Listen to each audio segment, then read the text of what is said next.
We are going to begin overseas, though, with a high-stakes meeting between Secretary of State Antony Blinken and China's President Xi Jinping this morning in an effort to stabilize relations between the two countries. While speaking in Beijing earlier, Secretary Blinken urged China to end its support of Russia's war in Ukraine. In my discussions today, I reiterated our serious concern about the PRC providing components that are powering Russia's brutal war of aggression against Ukraine.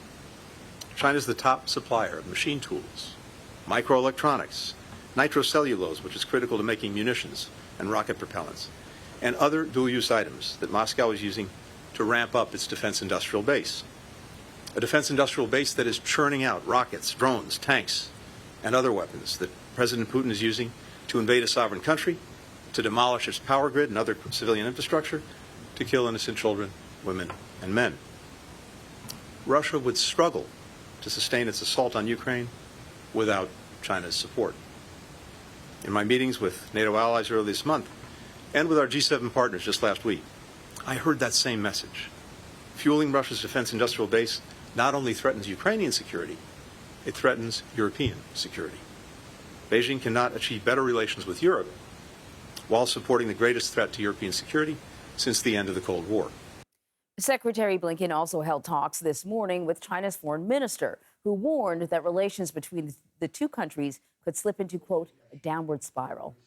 So joining us now with more on the secretary's visit is CBS News national security reporter Olivia Gazis. Olivia, it's good to see you. I want you to tell me a little bit more about these meetings, but also, can we just talk about the significance of Xi Jinping meeting with Blinken? I mean, there was no guarantee that these two men would meet. He's the head of state, and he's meeting with the Secretary of State.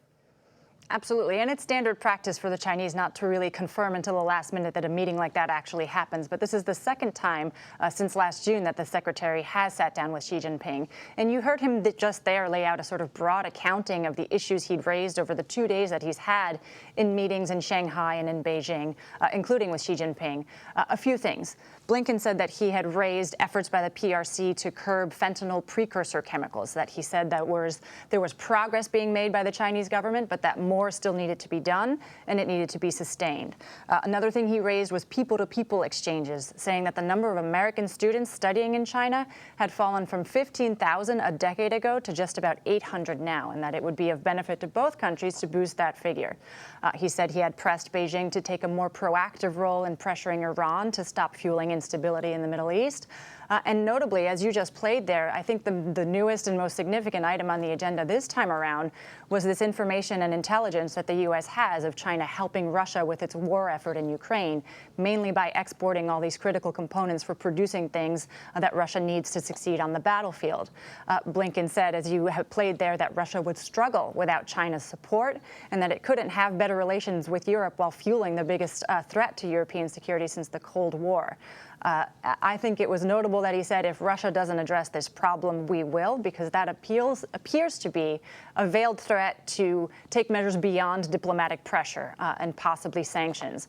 Of the broader relationship, I think that suggests that while it's stable for the moment, there's not an absence of significant headwinds to contend with in the months ahead. All right. Well, we will all be watching. I know what they're trying to do is manage this competitive relationship and make sure that it doesn't get out of hand. Olivia, thank you very much.